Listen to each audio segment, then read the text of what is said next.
परम सत्य की खोज में आप सभी का स्वागत है। कैसे आप सभी? उम्मीद करता हूँ आप सभी अच्छे होंगे, मैं भी अच्छा हूँ।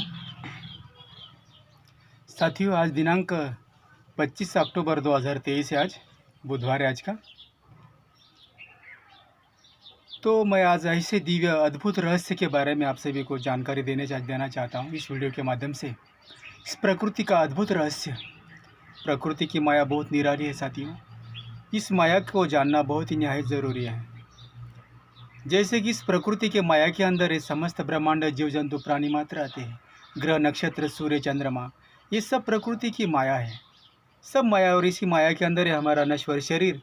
इसी माया का एक विभाज्य अंग है। विभाज्य एक तत्व का, इस पंच तत्वों से निर्माण हुआ यह हमारा शरीर है, नश्वर देह है, ये काया है। तो यदि आपको इस परम सत्य को जानना है, उसको अंतिम छोर तक आपको जाना है, तो स्वयं को पहले सिद्ध करना होगा, स्वयं को एकाग्र करना होगा, स्वयं को उसके लायक बनाना होगा कि मुझे इसके अंतिम छोर तक जाना है, इस परम सत्य को जानना है, मुझे स्वयं के बारे में अभ्यास करना है, स्वयं को जानना है। तो इसको जानने के लिए आपको करना क्या है, तो आज मैं इसका रहस्य आपको बताना चाहता हूँ इस वीडियो के माध्यम से। साथियों, सबसे पहले तो मैं अपनी सी बातों पर शुरू करता हूँ, ना कि मैं किसी के कई सुनी बातों का मैं अवलोकन नहीं करता, ना मैं इस वीडियो को मैं बताने का प्रयास करता हूँ। मैं स्वयं अपने अस्तित्व के बारे में बताने का प्रयास करता हूँ, इस ब्रह्मांड के बारे में बताने का प्रयास करता हूँ, ना कि किसी के कही सुनी बातों की वीडियो नहीं बनाता। मैं किसी को कही सुनी बातों पर लिखी हुई बातों को पढ़कर रटकर मैं वीडियो नहीं बनाता। मैं अपने अभ्यास के माध्यम से मैं जो कुछ भी बताता हूँ उसी का थोड़ा सा आपको आज एक रहस्य बताना चाहता हूँ, इस प्रकृति का रहस्य, इस अपने देह का रहस्य। तो इस सत्य क्या है? तो साथियों, मैं कम से कम 5 साल हो गए साथियों, जब से नर्मदा जी की पदयात्रा करके आया हूँ ना 2019 साल को, तब से लेके अब तक 2023 साल चल रहा है। तो मैं अगर इस सब को जानना होगा तो आपको सबसे पहले भक्ति मार्ग से चलना होगा, सत्य की राह पर चलना होगा, निरंतर आपको सत्य की संगत में जीना होगा। सत्य विचार, आचार आपके जीवन में जो भी आप नित्य प्रति कार्य करते हैं उसको नित्य प्रति आचरण में सत्य की राह देते हुए लाना पड़ेगा। तो मैं अपनी दिनचर्या के बारे में थोड़ा सा कुछ सारांश आपको बताता हूँ साथियों। 5 साल, हाँ, 2019 से लेकर अब तक मैं अपने ही हाथों से खाना बनाता हूँ। इससे पूर्व मेरी माताजी बनाती थी और मैं भी कभी कभार बना लेता था साथियों। ऐसा नहीं कि मैं फौज में भी खाना बनाए, कुक में नहीं था, मैं सोल्जर जीडी में था मैं साथियों। लेकिन संतों के साथ रह कर मैं खाना बना लेता हूँ, मतलब भोजन प्रसादी में बना लेता हूँ अपने हाथों से। और तब से लेकर आज तक मैं 5 साल हो गए, 2019 से लेकर अभी तक 2023 चल रहा है। 19, 20, 21, 22, 23, 25, मतलब हाँ 23, 5 साल हो गए।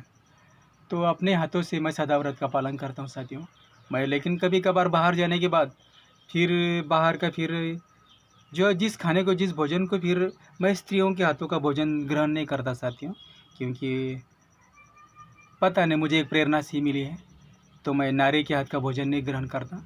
मैं मानता हूँ स्त्री और पुरुष दोनों कोई अलग नहीं है, एक ही है, लेकिन मैं किसी अन्य नारी का हाथों का सेवन भोजन नहीं करता साथियों। और मैं अपने घर में, मेरी माताजी है, मेरी सिस्टर भी है, लेकिन मैं किसी के हाथ का भोजन नहीं करता। मेरी सिस्टर कभी कभार आती है मेरे घर पे, तो मैं किसी की भी हाथ का भोजन नहीं करता। फिर मेरे घर में मेहमान भी क्यों नहीं आते तो मैं अपने हाथों से सबको खाना खिलाता हूँ बनाकर। तो मेरा नित्य मतलब कार्य है साथियों। मैं बताना चाहता हूँ इस वीडियो के माध्यम से, मैं कुछ शर्मा कर बातें नहीं कर रहा हूँ, जो सत्य वही बताने का प्रयास कर रहा हूँ, ना मैं ये अपना बड़ापन बताने का प्रयास कर रहा हूँ साथियों। तो इससे क्या होता है, मैं अभी बताता हूँ मेरे अपने अभ्यास के ऊपर। तो इससे क्या होता है, आपकी एकाग्रता बढ़ती है साथियों, फिर आपका वैराग्य बढ़ता है, आपका चित्त स्थिर रहता है। कभी कभार भूल हो जाती है, लेकिन जब प्रकृति में एक रूप हो जाओगे आप, तो प्रकृति आपको सही राह दिखाने का प्रयास करती है। आपका जब भी मन आपका विचलित हो जाता है, तो उसको एकाग्र चित्त होने की आप में वो ऊर्जा आती है, वो शक्ति आपको वो एक रूप हो जाती है। तो ये बात इसमें बहुत ही देखना बहुत ज़रूरी होता है साथियों। फिर मैं सदाव्रत का पालन करता हूँ, अपने हाथों से भोजन बनाता हूँ। कई सारे वीडियो मेरे इंस्टाग्राम पर भी मिलेंगे आपको। मेरा इंस्टाग्राम आईडी है मेरी अधूरी जीवन यात्रा करके, मेरे इंस्टाग्राम आईडी है मेरी अधूरी जीवन यात्रा, मेरा फेसबुक है समाधान काकड़े के नाम से, और मेरा यूट्यूब चैनल है समाधान काकड़े इंडियन आर्मी के नाम से। तो मैं सभी के ऊपर जो जो वीडियो रहता है, मेरे दिनचर्या में जो भी कार्य रहता है, मैं जहाँ भी जाता हूँ वहाँ के वीडियो डालने का छोटा सा प्रयास करता हूँ। मेरी यादों के स्वरूप में मुझे एक लगाव सा हो चुका है। तो साथियों, मैं संतों के साथ रह कर बचपन से मुझे लगाव रहा है। संतों के साथ रहना अच्छा लगता है, मुझे बहुत ही प्रिय लगता है। तो मैं अपने हाथों से खाना खाता हूँ साथियों, किसी स्त्री का हाथ का खाना नहीं खाता, मैं भोजन नहीं खाता, अपने हाथों से भोजन बनाता हूँ। मैं अपने माताजी को, अपने परिवारों को भी, मेरे 2-3 सदस्य हैं अपने परिवार में। पिताजी तो 2021 साल को चल बसे, लेकिन मैं 2019 साल से अपने हाथों से खाना बनाता हूँ। बाहर कहीं भी जाता हूँ, अगर साधन सामग्री होती है तो मैं अपने वहाँ भी जाने के बाद अपने हाथों से भोजन प्रसाद भी बनाता हूँ, फिर सामने वाले को भी देता हूँ, खुद भी ग्रहण करता हूँ। मैं इन्हीं व्रतों का बहुत ही कड़ा पालन करता हूँ साथियों, हर चीज़ का। ऐसा नहीं है कि मैं कोई बड़ा महात्मा हूँ, बड़ा वैरागी हूँ, बड़ा महापुरुष हूँ, योगी हूँ। मैं अपने आप को ना साधक मानता हूँ, ना योगी मानता हूँ, ना बड़ा महापुरुष मानता हूँ।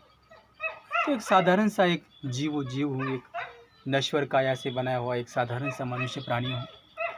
तो साथियों, तो ये सभी, अगर आपको इस सब तत्वों का पालन करेंगे, सत्य को जानना है, तो मैं ये नहीं चाहता कि ऐसा स्वयं के हाथों से खाना खाने के बावजूद फिर आपको ज्ञान की प्राप्ति होगी। उसके लिए आपको तपस्या करनी पड़ेगी, साधना करनी पड़ेगी, एक चित्त रहना पड़ेगा आपको। सभी अपने नित्य क्रम में, अपने जीवन यात्रा में नियमों का पालन करना पड़ेगा, अपने व्रतों को धारण करना पड़ेगा, सदाव्रत धारण करना पड़ेगा आपको। आपका चित्त, आपका चरित्र आपको सदैव पवित्र रखना पड़ेगा साथियों। ये मैं कोई अपना बड़ापन नहीं कर रहा हूँ साथियों। मैं कभी कभार ये ज्ञान मुझे प्राप्त होने से पूर्व मेरा चित्त, मेरा ये कभी कभार विचलित हुआ है साथियों, हुआ था। ये मन ही ऐसा चंचल है साथियों, हर किसी का। संसार में ऐसा कोई नहीं होगा कि उसका चित्त, उसका मन कभी विचलित ना हुआ हो। लेकिन ऐसे विरले ही होते हैं जो अपने भटकते हुए मन को, अपने हृदय को एकाग्रता से एक जगह पे लाने का प्रयास करते, सत्य की राह पर लाने का प्रयास करते हैं, रखने का प्रयास करते हैं, निरंतर पवित्र रखने का, जल की भांति पवित्र रखने का प्रयास करते हैं। वो विरले होते हैं। मैं अपना कोई बड़ापन नहीं कर रहा हूँ। और आप कहेंगे फिर आपका प्रमाण क्या है, आपकी क्या साक्षी है? साक्षी के लिए साथी ये सूर्य चंद्र ही है, ये धरती है, ये प्रकृति साक्षी है, चाहे कोई हो ना या हो। और मेरे ये अंतरात्मा साक्षी है, मेरा ये देह साक्षी है। यदि मैं कहीं गलत राह पर चला हूँ साथियों, तो प्रकृति कभी किसी को माफ़ नहीं करती साथियों। ये प्रकृति हर किसी को अपने अपने कर्मों का फल देती ही देती है।